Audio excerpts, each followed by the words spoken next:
Hi, everyone. In this episode, I want to talk about the narcissistic mother and how growing up in a narcissistic family unit kind of sets you up for basically failure in the future with other relationships, because we mimic our childhoods. And if you grew up with a narcissistic parent and had no idea that's what was going on, and if you're listening to this, you were probably the scapegoat because the golden child is usually a narcissist as well. And if you were an only child, then more than likely you were the scapegoat because there always has to be a scapegoat. A narcissist always needs someone to actively abuse because their cycle is pathological.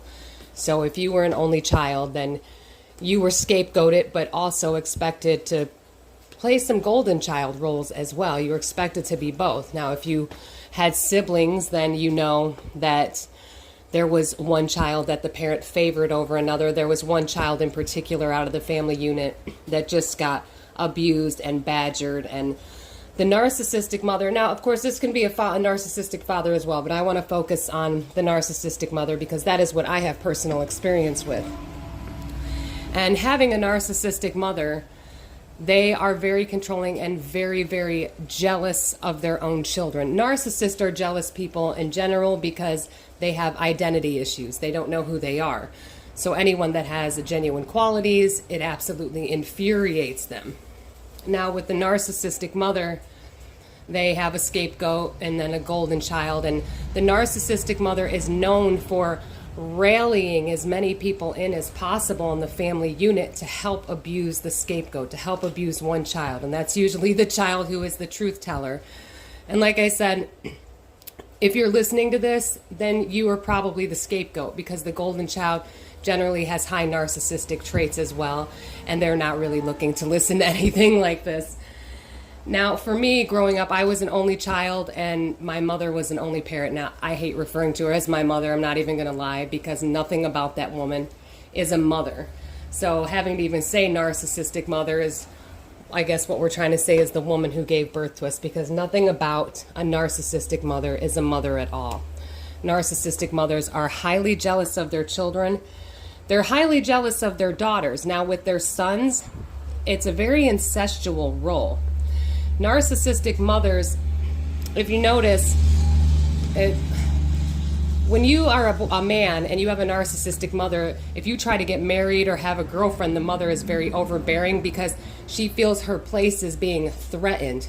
Now, for me, my narcissistic mother, anyone I dated, she felt threatened as well because they see you as objects, as possessions. So the narcissistic mother is highly jealous, especially of the daughters. Over the sons, she acts like their girlfriend or their romantic partner. It's a very strange incestual-like relationship.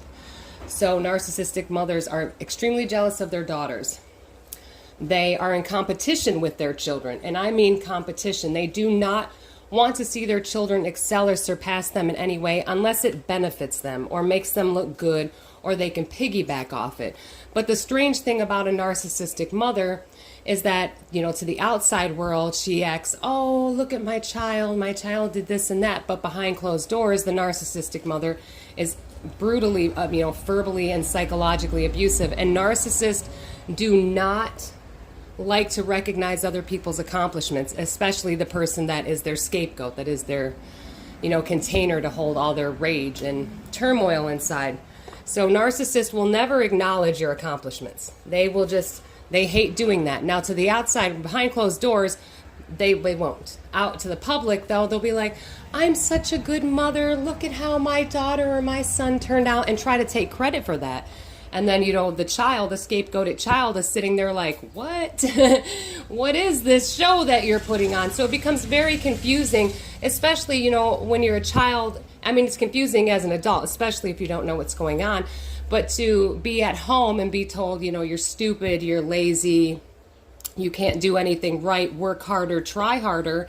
And then out in public, the narcissistic mother is telling everybody, oh, look at my child, and, getting all this praise. And it's very confusing to a child because they don't understand. Children of narcissistic mothers are parents. If you're the scapegoat, you are groomed to basically be of service. You are of servant to the narcissistic mother. You're a servant to her. You're there to meet her needs. A lot of times those relationships become very enmeshed and the mother tries to carbon copy herself into the child. And narcissistic mothers, yes, they will run smear campaigns on their children. Excuse the noise, I'm sitting outside. Narcissistic parents, especially the mothers, fathers aren't as intense as the mothers are. That's a different episode. Anyway, so yeah, narcissistic mothers will run intense smear campaigns on their own children.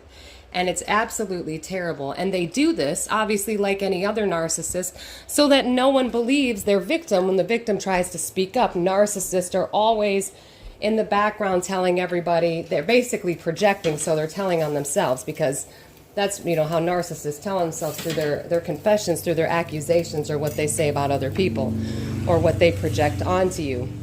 And narcissists love to run their smear campaigns and tell people, this person's crazy, this person's unstable, and they try to mask it with concern. I'm really concerned about them. They're not acting right, or they're not doing well. And the narcissistic mother is very, very good at playing the martyr. Everything I do for my child, I don't know what's wrong with my daughter or my son. They just don't appreciate me no matter what I do. Meanwhile, behind closed doors, they're terrorizing their children. And people are always, I know this happens to me. Why aren't they talking to their mother? How dare they be so disrespectful and not be there for their mother? Yeah, well, we don't want to, because they're abusers. They're abusers. They're child abusers. I know for me, I can remember back to 3 years old when I was getting punched in the face by this woman. So, yeah, the smear campaigns they run on their own children are pretty harsh. They will, they'll tell people that, it's fake concern. Now, the smear campaigns that the narcissistic mother runs on her children under that fake concern also rolls into how a narcissistic mother keeps her children dependent on her. Narcissists groom their children to serve them and obviously trauma bond them just like anything else. And of course, then when you are groomed to be a people pleaser or of service to a narcissist, you tend to keep repeating those relationships over and over through adulthood until you figure out what's going on, because that's all you know. Even when you're being abused, like, man, this person is abusing me, but you've been conditioned since you were born to believe that that's all you deserve. And these narcs will say that stuff right to you. You'll never find better than me. You'll always come back to me. You'll always need me. That's part of their grooming. They groom their children. These narcissists groom their children to become dependent on them. All narcissists do that to all their victims. They groom their victims to basically become codependent. And narcissists are known for their financial abuse. They want to withhold money, withhold resources to make sure that you can never leave. They like to keep you trapped. They want to wear everything about your life down. And the narcissistic mother is no different. She fakes concern. The narcissistic mother makes her children sick. A lot of children of narcissistic abuse have lots of autoimmune issues. They're always sick, migraines, autoimmune issues, weight issues. Children of narcissistic parents always have, weight issues, body image issues, because the narcissistic mother is jealous of her children. So if she feels inferior, and again, I know this sounds strange. How can a mother be that way towards her child? We have to remember narcissists have the emotional intelligence of around 7 or 8 years old. So they're basically angry little jealous children. So that's why narcissistic mothers, another reason they're jealous of their daughters, because to them, it's like another little 7 or 8 year old girl that they're in competition with. Well, narcissistic mothers will groom their children to become codependent. They'll make them sick. They keep their children sick. I know I was sick all the time from this woman's psychological abuse, and I knew I was being abused, but man, I didn't know how to describe it. And then I kept repeating the cycle until this last man that I dated, oh my God. See, the other, relation, I haven't had just a few relationships. They were with narcissists, but those narcissists were nowhere near as abusive as that man or my mother. Oh my God, those two were identical. And that's another episode about how those two, the interactions they had, that was pretty creepy and intense. So yeah, so you get really sick. Victims of narcissistic abuse are always sick and always at the doctor, and before you know it, you've got depression, anxiety, PTSD. So narcissists like to keep you sick so that you remain dependent on them, and the narcissistic mother especially will mask that with, I'm here to take care of you, meanwhile making you sicker and sicker. Now, your narcissistic partner likes to keep you sick, but they don't care about you. They're not going to show up and help take care of you. As the narcissistic mother is the martyr so that she can go out and tell the world, look at everything I'm doing for my sick child. I do this, I do that. But she's the one making the kids sick. You know, they're the ones keeping you sick. Yeah, so if you pay close attention, victims of narcissists are always sick, riddled with health issues, maybe mental health issues and stuff like that. And the narcissist is always calling them crazy or unstable or unwell. But that's because the narcissist knows they're projecting. They know that's what they're doing to the victim, and they get high. They get off on getting away with it and convincing everybody and their victim that the victim is the problem. And, so this is really how you can tell. Narcissists never go to the doctor for any type of mental health issue. None.